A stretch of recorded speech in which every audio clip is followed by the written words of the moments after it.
আসসালামু আলাইকুম everyone, welcome back to my channel. আপনারা সবাই কেমন আছেন? আশা করছি ভালোই আছেন। আমরাও আলহামদুলিল্লাহ ভালো আছি। তো আজকে একটু সকাল সকাল কিন্তু অন্যরকম নাস্তা করে নিলাম।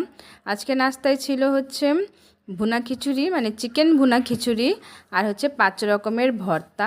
তো ওইটা আমি তাড়াতাড়ি খেয়ে নিলাম। আর হচ্ছে এখানে দুপুরে রান্নাবান্নাও রেডি করে নিচ্ছি।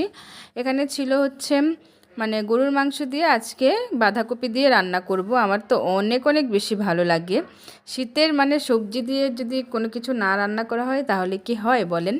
তো এখানে গরুর মাংস নিয়ে নিয়েছি, আর হচ্ছে পেঁয়াজ দিয়ে দিলাম, আর আদা রসুন বাটা, আর হচ্ছে গোটা গরম মশলা।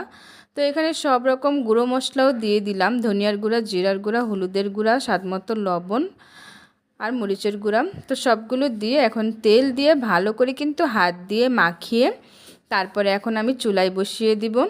তো চুলায় বসিয়ে দিছি ওই সাইডে। আর এখানে হচ্ছে বাঁধাকপিটাকে আমি ভালো করে ধুয়ে কিন্তু পরিষ্কার করে নিয়েছি।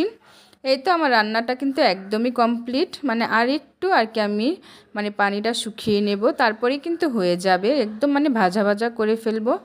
ভাজা ভাজা টাইপের করলে কিন্তু অনেক বেশি টেস্ট হয়। তো এই তো রান্না শেষ করে আমরা কিন্তু দুপুরের খাওয়া দাওয়াও শেষ করে নিয়েছিলাম। তো এটা হচ্ছে সন্ধ্যাবেলা হচ্ছে হাজব্যান্ড এখানে মাগরিবের নামাজ আদায় করে কিন্তু নিয়ে আসলো আল নাসির থেকে কিন্তু কিছু নাস্তা। তো এই তো এখানে পিৎজা ছিল, আর এই সাইডে ছিল হচ্ছে মানে স্যুপ, আর হচ্ছে অন্থন।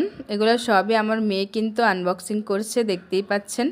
আল নাসিরের সব প্রোডাক্ট সব জিনিস কিন্তু খাবারের আইটেমগুলো কিন্তু অনেক বেশি টেস্টি হয়, যে কি বলবো। শুধু আর কি ফাস্ট ফুড টাইপ না, সব সুইটস টাইপেরও আইটেম কিন্তু অনেক বেশি মজা হয়ে থাকে। তো এই তো এখানে পিৎজাগুলো আমি এনজয় করে খেয়ে নিচ্ছি। পিৎজার কথা আর কি আল নাসিরের রিভিউ দেওয়ার আমার কিছুই নেই, অনেক বেশি মজা থাকে। তো এখানে স্যুপটা আর কি ঠান্ডা হয়ে গেছিলো, তো গরম করে খেয়ে নিলাম। তো এই তো এখন প্লেট বাটিগুলো আমি এখন ক্লিন করে নেব। প্লেট বাটিগুলো হচ্ছে আমি এখানে কাচের জিনিস আমার যদি ক্যারি করা বা যে ক্লিন করা আমার কিন্তু অনেক বেশি ভয় করে। কারণ কাচের জিনিস যদি ভেঙে যায় আমার তো অনেক বেশি কষ্ট লাগে। কাচের জিনিসের প্রতি আমার অনেক বেশি শখ, মায়া, শখের জিনিস যে কি বলবো, আমার অনেক বেশি মায়া হয়। তো এগুলো ভেঙে গেলে কিন্তু আমার অনেক বেশি কষ্ট লাগে। তো আমি অনেক সেফটিভাবেই কিন্তু একদম ক্লিন করি বা ক্যারি করি। তো যাই হোক, এখানে আমি সবগুলো ক্লিন করে নিচ্ছি একদম সেফটিভাবে।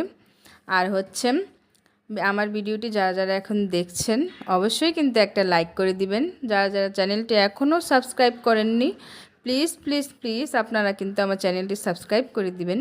তো এখানে হাজব্যান্ড কিন্তু এই নাস্তার সাথে কিন্তু কিছু স্ন্যাক্স আইটেমও এনেছিল, তো ওইগুলোও আপনাদের সাথে শেয়ার করলাম। এই তো এখানে চানাচুর ছিল, তারপরে ছিল হচ্ছে বিস্কিট, তারপরে এখানে ছিল দেখেন কতগুলো চকলেট আইটেম নিয়ে এসেছে, চকলেট নিয়ে এসেছে যে কি বলবো, মেয়ের জন্য আর কি। এগুলো সবই আর কি মেয়ের জন্য, দুই একটা হচ্ছে আমার হাজব্যান্ড আর আমার জন্য, আর সবই কিন্তু মেয়ের জন্যই নিয়ে এসেছে। তো এই তো এখানে চকলেট ছিল, তারপরে এখানে কাপ নুডলস ছিল। তো এখানে কাপ নুডলস আর কি এখানে রেখে দিলাম। আর এইটা হচ্ছে আমার জন্য, এই মিষ্টিটা আমার অনেক বেশি পছন্দ, যে কি বলবো, অনেক অনেক বেশি পছন্দ। তো কারা কারা আপনারা খেয়েছেন অবশ্যই কমেন্টে জানাবেন। আর এটা হচ্ছে নারকেলের লাড্ডু, এটা হচ্ছে আমার হাজব্যান্ডের জন্য। আর এটা হচ্ছে ছোট ছোট বিস্কিট। এই তো আর একটা আইটেম ছিল, এটা হচ্ছে টোস্ট বিস্কিট। তো আর এগুলোই নিয়ে এসেছেন। তো সবগুলোই আপনাদেরকে দেখিয়ে দিলাম। গাইস, আমার ভিডিওটি ভালো লাগলে কমেন্টের মাধ্যমে কিন্তু জানাবেন যে আমার ভিডিওটি আপনাদের কাছে কেমন লাগে। তো তাহলে আজকের মতোই আমি ভিডিওটি শেষ করছি, আজকের মতোই বিদায় নিচ্ছি। তাহলে আল্লাহ হাফেজ।